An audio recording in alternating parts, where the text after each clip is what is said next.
तो असलियत यह है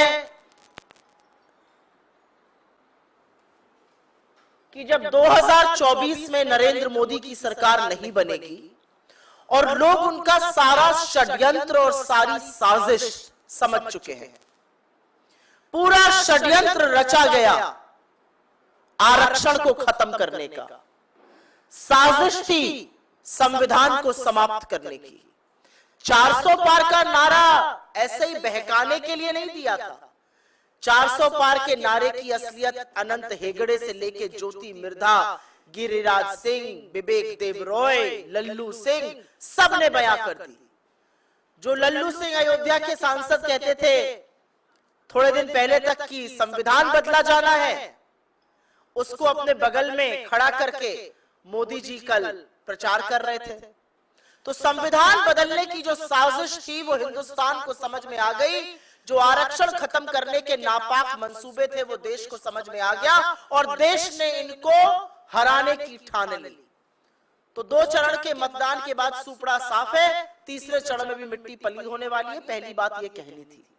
और अब जब ये सच लगातार सामने आ रहा है तो नरेंद्र मोदी और अमित शाह का निरंकुश प्रशासन, उनकी निरंकुश पुलिस हर वो बर्बरता कर रहे हैं जिसकी लोकतंत्र में, जिसकी सभ्य समाज में, जिसकी सार्वजनिक और राजनीतिक जीवन में कोई जगह नहीं है।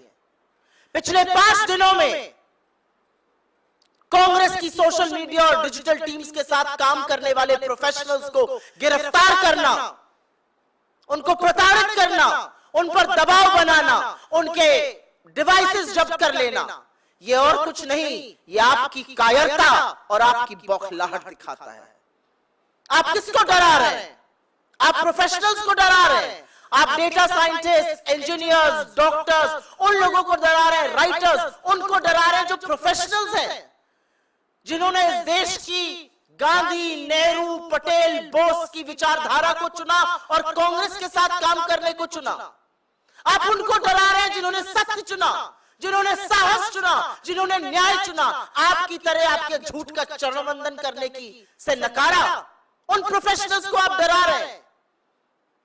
आप किसी को दिन में, किसी को रात में कस्टडी में लेते हैं, उसको प्रताड़ित करते हैं, उसके डिवाइसेस जब्त करते हैं, मनमाने केसेस लगाते हैं। ये कौन सी कायरता है? ये कौन सी बौखलाहट है? अगर दम है तो राजनीतिक लड़ाई लड़िए, अगर दम है तो हमसे सामने आमने की लड़ाई लड़िए।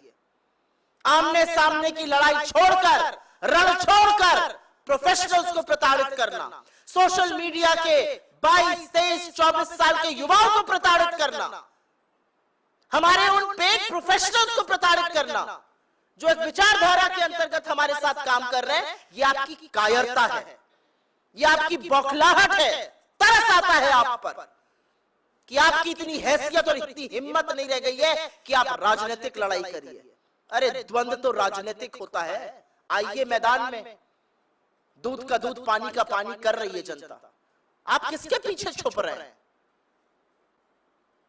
अगर लड़ना है तो सामने से लड़िए, कायरता मत कीजिए। प्रोफेशनल्स को, कोऑर्डिनेटर्स को, 22-23 साल के लड़के और लड़कियों को गिरफ्तार कर रहे हैं आप। ये दिखाता है आप कितना डरते हैं, ये दिखाता है आप कितने बड़े कायर हैं। ये कौन लोग हैं? ये वो लोग हैं जिन्होंने असल किताबें पढ़ी हैं, जिन्होंने असल शिक्षा अर्जित करी है, जो इस देश का इतिहास, इस देश के संविधान को समझते हैं, जो आपकी व्हाट्सएप यूनिवर्सिटी के ग्रेजुएट नहीं है, जो चश्मा पहनकर आपका चरण वंदन करने को तैयार नहीं है, जो आपकी गुलामी करने को बर्दाश्त नहीं है। असलियत यह है आप उन लोगों के पीछे पड़े हैं क्योंकि आपके अंदर दम नहीं है आमने सामने की लड़ाई करने का। हम जो भी कानून और न्याय संगत हो रहा है वो कर रहे हैं। हम कई जगह बेल्स मूव कर रहे हैं, जो भी कानून और न्याय संगत कार्रवाई होगी वो हम कर रहे हैं। लेकिन सोचकर दुख होता है और तरस आता है कि दुनिया की सबसे बड़ी फेक न्यूज फैक्ट्री को चलाने वाला प्रधानमंत्री, उस फेक न्यूज फैक्ट्री का दम भरने वाला गृह मंत्री इतना डर गए कि आप प्रोफेशनल्स के पीछे पड़ गए।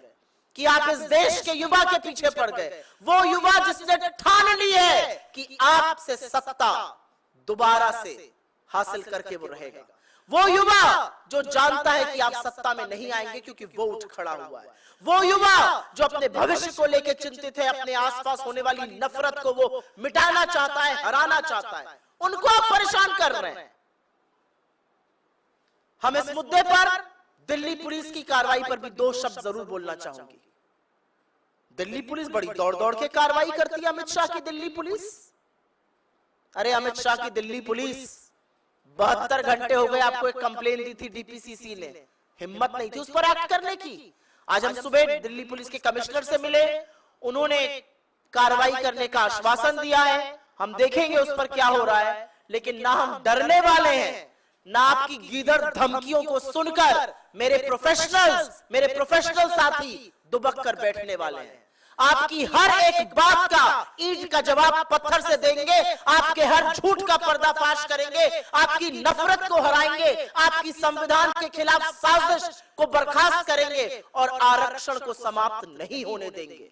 क्योंकि इसी आरक्षण में तमाम गरीबों को, तमाम आदिवासियों को, तमाम दलितों को, तमाम पिछड़ों को यह हक दिया कि वो खड़े होकर आपको निस्तो नाबूद कर सके। आपको क्या लग रहा है जो लोग कम वोट कर रहे हैं वो गर्मी की वजह से कम वोट कर रहे हैं? लोग कम वोट इसलिए कर रहे हैं क्योंकि उनमें आपके लिए उत्साह नहीं है। हमारे लोग जबरदस्त तरीके से बाहर आके वोट कर रहे हैं, आपके लोग घर में बैठे हैं। उनसे बर्दाश्त नहीं हो रहा है एक ऐसा आदमी जो लगातार झूठ बोलता है। उनसे बर्दाश्त नहीं हो रहा है एक ऐसा आदमी जो 10 साल की सत्ता में काबिज रहने के बाद आज भी नेहरू और कांग्रेस और राहुल गांधी को सिर्फ और सिर्फ अपशब्द कहकर अपनी सरकार चलाना चाहता है।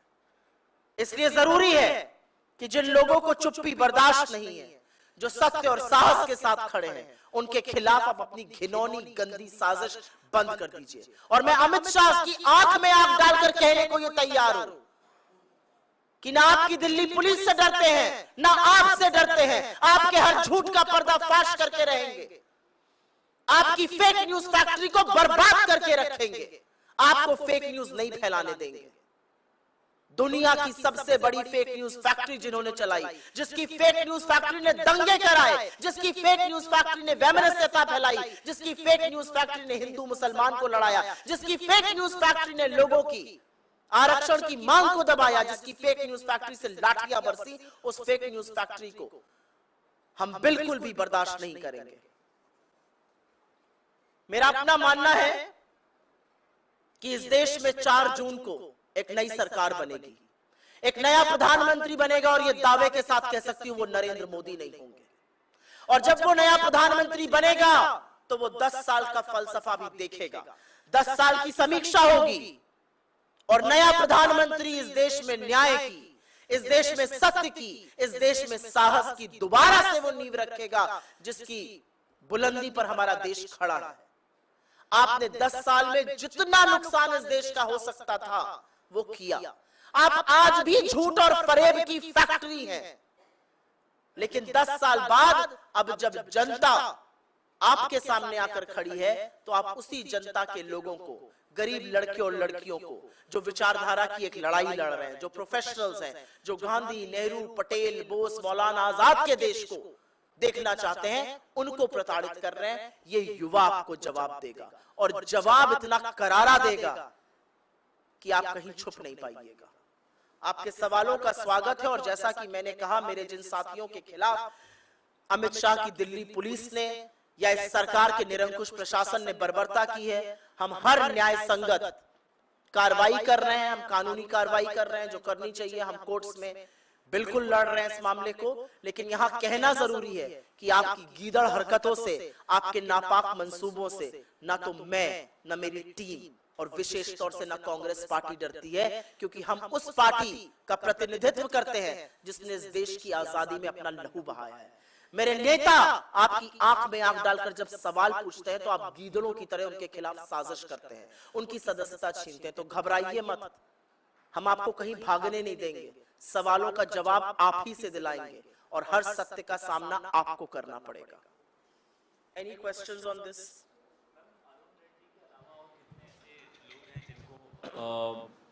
अरेस्ट किया गया है या फिर डिटेन किया गया है?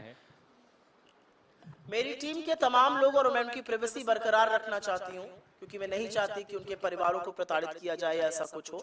मेरी टीम के तमाम ऐसे लोग राज्य स्तर पर भी और नेशनल स्तर पर भी जबरदस्ती प्रताड़ित किए जा रहे हैं, जबरदस्ती डिटेन किए जा रहे हैं, जबरदस्ती क्वेश्चनिंग के लिए बुलाए जा रहे हैं, उनकी डिवाइसेस के साथ छेड़खानी की जा रही है।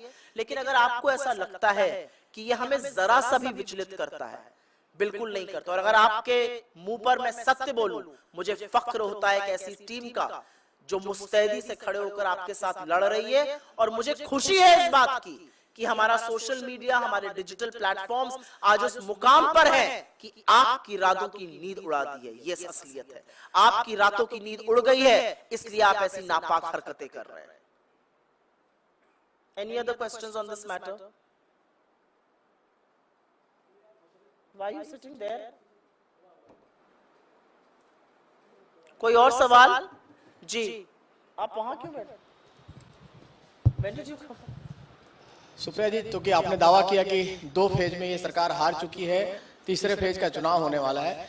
चूंकि 2 फेज में चुनाव आयोग ने जो डाटा देने में देरी की, उसको आप लोगों ने हेराफेरी का आरोप लगाया था। तीसरे फेज का चुनाव है, अब क्या उम्मीद है चुनाव आयोग से?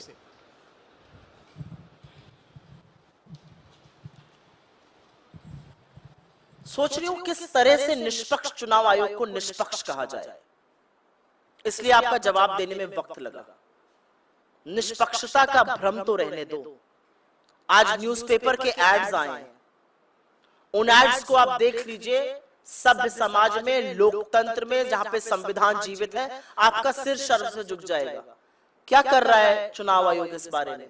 हमारे लोगों ने कल महाराष्ट्र में इसके खिलाफ चुनाव आयोग के सामने अपना केस रखा। बद्दे, गंदे, घिनौने, वैमनस्यता, नफरत फैलाने वाले, कम्युनल डिसहार्मनी फैलाने वाले वीडियो कर्नाटक बीजेपी चला रही है। क्या कर रहा है चुनाव आयोग? राहुल गांधी जी के वीडियोस की काट छाट करके उसमें से एससी, एसटी, ओबीसी, सामान्य गरीब वर्ग को काट कर सिर्फ माइनॉरिटीज को छोड़कर वो वीडियो चलाए जा रहे हैं। क्या कर रहा है चुनाव आयोग? चुनाव आयोग 1 महीने तक कुछ नहीं कर पाया, जब दिल्ली शहर में बड़ी बड़ी होर्डिंग्स लगी थी जिसको चुनाव आयोग ने स्वीकृति नहीं दी थी। तो मैं तो चाहती हूं कि इस देश के लोकतंत्र के लिए एक निष्पक्ष चुनाव आयोग का निष्पक्ष रहना जरूरी है। निष्पक्षता कायम रहे और निष्पक्षता का थोड़ा सा भ्रम रहे तो अच्छा रहेगा।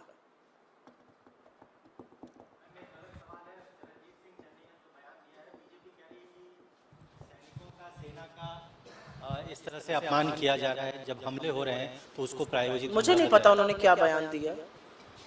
उन्होंने कहा कि जो एयरफोर्स पर हमला हुआ, मुझे ऐसा लगता है कि एयरफोर्स के जिस जाबाज की शहादत हुई उसके प्रति हमारी श्रद्धांजलि है। जो लोग घायल हुए उनके प्रति, उनके परिवारों के प्रति हमारी संवेदनाएं हैं, वो हमारी प्रार्थना का हिस्सा है। मुझे लगता है आतंकवाद पर पूरा देश एकजुट होकर खड़ा है। आतंकवाद के खिलाफ हिंदुस्तान एक है। आतंकवाद और हिंसा कायर करते हैं। मैं चाह रही थी कि इस देश के प्रधानमंत्री, जिन्होंने 2020 से जब जब कश्मीर में हमारे जांबाजों की शहादत हुई, संवेदना और श्रद्धांजलि का एक शब्द नहीं बोला, वो शायद अब बोलेंगे। 3 दिन बीत गए हैं, नरेंद्र मोदी और अमित शाह का एक बयान श्रद्धांजलि का और संवेदना का उस जांबाज के लिए नहीं आया है। मेजर, टीएसपी, कर्नल रैंक के ऑफिसर्स शहीद हुए हैं कश्मीर में, एक शब्द श्रद्धांजलि और संवेदना का नहीं आया है। 20 जांबाजों की शहादत हुई थी गलवान में, 4 साल बीत गए, यथावत स्थिति नहीं बनी। एक शब्द संवेदना और श्रद्धांजलि का नहीं आया, लेकिन कोई घुसा हुआ नहीं कहकर क्लीन चिट चीन को जरूर दे दी गई। तो मुझे ऐसा लगता है कि सैन्य बलों पर जितना कम बीजेपी बोले उतना उनके लिए अच्छा रहेगा।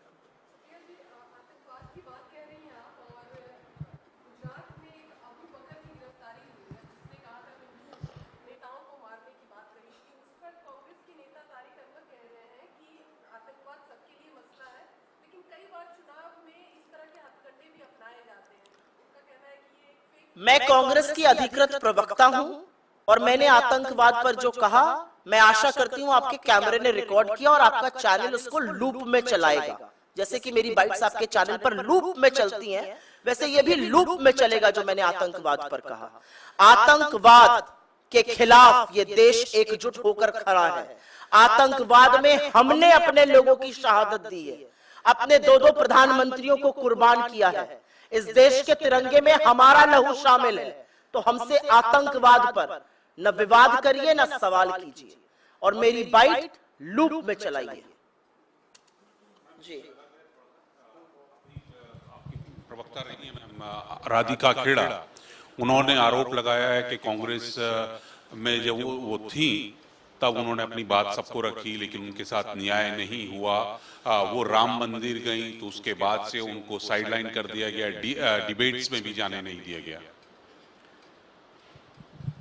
सर्वप्रथम राम मंदिर जाने वालों में से मैं थी। मैं अविनाश पांडे जी के साथ, अजय राय जी के साथ, अखिलेश प्रताप सिंह जी के साथ, दीपेंद्र हुडा जी के साथ, आराधना मिश्रा मोना जी के साथ राम मंदिर दर्शन करने गई थी। मैं तो CWC सदस्य हूं। मुझे तो किसी ने कुछ नहीं कहा, मुझे तो किसी ने कुछ नहीं कहा। दीपेंद्र हुडा को टिकट दिया गया, अखिलेश प्रताप सिंह को टिकट दिया गया, अविनाश पांडे